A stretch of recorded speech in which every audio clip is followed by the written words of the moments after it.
రాష్ట్ర విభజన చేసేటప్పుడు రాష్ట్రాన్ని రెండు ముక్కలుగా చేసేటప్పుడు ఆంధ్రప్రదేశ్లో కాంగ్రెస్కి నష్టం జరుగుద్దు అని సోనియమ్మ గారికి తెలుసు, కాంగ్రెస్ పార్టీలో ఉండే ప్రముఖులకు కూడా తెలుసు. నష్టం జరుగుద్దని తెలిసి కూడా తెలంగాణ రాష్ట్రాన్ని ఇచ్చిన పెద్ద సాహసం ఏదైతే సోనియా గాంధీ గారు చేశారో వారికి మనస్ఫూర్తిగా తెలంగాణ బిడ్డలందరూ కూడా రుణపడి ఉండాల్సిన అవసరం ఉంది. కానీ ఎక్కడ మిస్ అయ్యామంటే మాయమాటలు కాంగ్రెస్ వారు ఆనాడు చెప్పలేకపోయారు.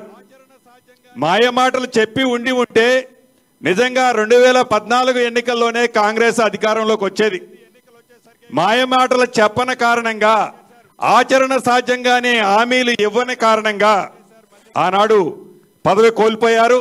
మళ్ళీ 2018 ఎన్నికలు వచ్చేసరికి కూడా సేమ్ అదే రిపీట్ చేశారు. ఈసారి వాయిస్ అంటే స్టైల్ ఆఫ్ ఫంక్షనింగ్ చేంజ్ చేశారు. మళ్ళీ కేసీఆర్ గారు చేసి రెండోసారి కూడా అధికారంలోకి వచ్చారు. కానీ మేము సోనియా ఏదైతే రాహుల్ గాంధీ గారితో ఖర్గే గారితో కూర్చొని ఇంతకుముందు మాట్లాడిన తర్వాత వారు ఇచ్చిన హామీలు ఏవైతే ఉన్నాయో, వారి ఆలోచన ఏదైతే ఉందో, ఏ తెలంగాణ బిడ్డ కోరుకున్న తెలంగాణ రాష్ట్రం కావాలి అని అంటే ఇది ఒక్కటే సాధ్యం.